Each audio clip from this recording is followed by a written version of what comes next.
السلام علیکم ورحمۃ اللہ وبرکاتہ۔ دوستو، میں محمد ریاض احمد خان، آپ کا دوست موٹیویشن اسپیکر، آپ کے پاس پھر ایک مرتبہ بہترین میسج کو لے کر حاضر ہوں۔ امید کرتا ہوں کہ اس پہ توجہ فرما کر ضرور اس سے مستفیض ہونے کی کوشش کریں گے۔ دوستو، شاعروں نے بڑی بڑی گفتگو کو دو چار اشعار کے اندر پنہا کر کے ایسے سمجھایا ہے کہ بات گھنٹوں کی بات منٹوں میں سمجھ میں آتی ہے۔ جیسے ڈاکٹر علامہ اقبال فرماتے ہیں، کیا فرماتے ہیں؟ دوا کی تلاش میں رہا دعا کو چھوڑ کر، دوا کی تلاش میں رہا دعا کو چھوڑ کر، میں رہ نہ سکا دنیا میں خطا کو چھوڑ کر، حیراں ہوں میں اپنی حسرتوں پہ اقبال، حیراں ہوں میں اپنی حسرتوں پہ اقبال، خدا سے سب کچھ مانگ لیا خدا کو چھوڑ کر۔ اور ایک شاعر نے کہا، جو بے زباں کو جب وہ زبان دیتا ہے، بے زباں کو جب وہ زبان دیتا ہے، پڑھنے کو پھر وہ قرآن دیتا ہے، بخشنے پہ آئے جب بندوں کے گناہوں کو، بخشنے پہ آئے جب بندوں کے گناہوں کو، تحفے میں گناہ گاروں کو رمضان دیتا ہے، تحفے میں گناہ گاروں کو رمضان دیتا ہے۔ دوستو، آپ جانتے ہیں دنیا میں ہم نے اپنے بڑوں سے سنا ہے، علماء اکرام سے سنا ہے، مشائخ نظام سے سنا ہے، بزرگوں سے سنا ہے کہ جب بھی ہم کسی کا ادب کرتے ہیں، ریسپیکٹ کرتے ہیں، تو یقیناً اس کے بدلے میں ہمیں کچھ ملتا ہے، ہمیں ریسپیکٹ ملتی ہے، ہمیں بھی مقام ملتا ہے، ہمیں بھی درجہ دیا جاتا ہے، ہمیں بھی عزت کی نگاہوں سے دیکھا جاتا ہے۔ ہم آپس میں ایک دوسرے کی ریسپیکٹ کرتے ہیں، ہم آپس میں ایک دوسرے کا ادب کرتے ہیں، تو ہمیں دنیا میں عزت ملتا ہے، وقار ملتا ہے، سب کچھ ملتا ہے۔ تو ذرا سوچو اس بندے کو کیا ملتا ہوگا، اس بندے کو کتنا اور کیا کیا کیسے ملتا ہوگا جو بندہ رمضان کا ادب کرتا ہوگا، اور جو رمضان کا ادب نہیں کرتا ہوگا اسے پھر کیا کیا نہیں ملتا ہوگا، پھر کیا کیا اسے اس کا خسارہ نہیں ہوتا ہوگا۔ دوستو، جانتے ہو حضرت عبداللہ شاہ صاحب رحمۃ اللہ علیہ اپنی کتاب فیضان رمضان میں فرماتے ہیں، کیا فرماتے ہیں؟ ابو حفص کبیر رحمۃ اللہ علیہ کے انتقال کے بعد 8 مہینوں تک کسی نے انہیں خواب میں نہیں دیکھا، لیکن 8 مہینوں کے بعد جب خواب میں دیکھا تو ان کا چہرہ ایک دم سیاہ کالا کالا سا ہو گیا تھا، ان کے چہرے پہ سیاہی نظر آ رہی تھی۔ دیکھنے والوں نے کہا، کبیر یہ کیا بات ہے؟ دنیا میں تو تمہارا چہرہ بڑا چمکتا تھا، بڑا روشن تھا، لیکن یہ سیاہی کیسے تمہارے چہرے پر ہے؟ یہ اداسی کیسے تمہارے چہرے پر؟ تو کہا، جب سے میرا انتقال ہوا ہے کسی نہ کسی گناہوں کو مجھے گنا گنا کر مجھے فرشتے گروزوں سے مارتے، مجھے سزا دیتے تھے، لیکن کل کی شام اعلان ہوا اللہ کی طرف سے کہ اب اس کی قبر کے عذاب کو روک دیا جائے۔ فرشتوں نے پوچھا، مولا کیوں؟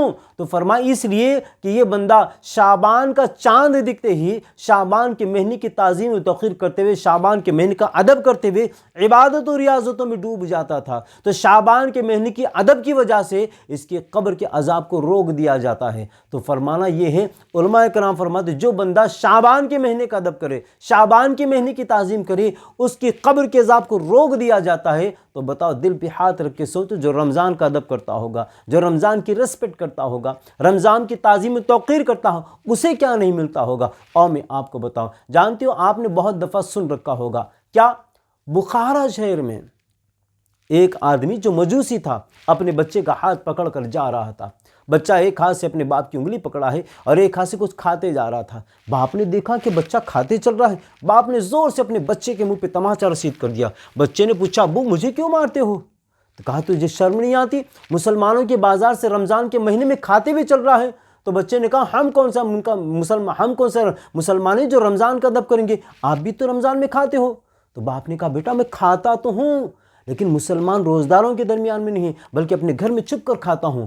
باپ بیٹے میں یہ بات ہوئی، اس کے بعد میں گزر گئے، پھر زمانہ گزر گیا۔ انتقال کے بعد، ان کے انتقال کے بعد کسی نے خواب میں دیکھا، تو کیا دیکھا؟ کہ وہ مجوسی جو آگ کو خدا ماننے والا تھا، جنت میں چہل قدمی کر رہا ہے، جنت میں جنتی لباس میں چل پھر رہا ہے۔ لوگوں نے کہا، میاں جنت تو ایمان والوں کا مقام ہے، جنت تو مسلمانوں کے لیے ہے، تو مجوسی تھا، تو کیسے آیا؟ اس نے کہا، دراصل بات یہ ہے، جب میرا وقت وصال آیا، جب میں مرنے لگا تو مجھے غیب سے ندا دی گئی کہ رمضان کا مہینے کا ادب کرتے تو نے اپنے بچے کے منہ پہ تماچا رسید کیا تھا اور رمضان کی تعظیم کی تھی، تو رمضان کے مہینے کی تعظیم و توقیر، ادب، ریسپیکٹ کی بدولت ہم تجھے ایمان عطا فرما رہے ہیں، اور ایمان کے بدلے میں جنت میں اعلیٰ مقام عطا فرما رہے ہیں۔ دوستو، اب دل پہ ہاتھ رکھ کے سوچنا، اگر رمضان کا ادب غیر مسلم اگر کرے تو اسے ایمان مل رہا ہے، اسے مقام اونچا مل رہا ہے، تو بتاؤ میرا ایمان و عقیدہ تو یہ ہے کہ بدرجہ اولیٰ اس سے زیادہ اللہ ہم کو عطا فرمائے گا اگر ہم رمضان کا ادب کریں گے۔ رمضان کا ادب یہ نہیں کہ روزہ رہ کر کیرم بورڈ کھیلتے ہوئے ٹائم پاس کرے، رمضان کا ادب یہ نہیں کہ روزہ رہ کر موبائل پہ ہم فلمیں دیکھتے ہوئے، سیریل دیکھتے ہوئے گزارے، رمضان کا ادب کا مطلب یہ نہیں کہ ہم پتہ نہیں کون سے سیریل دیکھتے ہوئے، ناول پڑھتے ہوئے ایسے ہی کاموں میں گزار دے۔ رمضان کا ادب کا مطلب یہ کہ رمضان کے مہینے کے ایک ایک لمحے کو عبادت اور ریاضتوں میں استعمال کریں۔ اگر ہم نے اور آپ نے اس انداز سے رمضان کا حق ادا کرتے ہوئے ایک ایک لمحے کو اللہ کی رضا کے لیے استعمال کیا، عبادت اور ریاضتوں میں، تسبیح و تحلیل میں، تلاوتوں میں وغیرہ میں، اگر اپنے نیک کاموں میں اپنے زندگی کی رمضان کی اس مہینے کو گزارا، تو ہو سکتا ہے یہی رمضان ہماری بخششوں کا ذریعہ بن جائے، یہی رمضان ہمارے لیے نجات کا ذریعہ بن جائے، اسی رمضان کی تعظیم و توقیر کے بدلے میں اللہ ہماری مغفرت فرما سکتا ہے۔ لہٰذا دوستو، آپ کو ایسا لگتا ہے کہ میری چھوٹی چھوٹی کلپس، یہ چھوٹی چھوٹی ویڈیو کلپس جو آپ سن رہے ہیں، اس سے کسی کا بھی فائدہ ہو سکتا ہے، تو آپ سے ادباً میں التماس کرتا ہوں کہ آپ کوشش کریں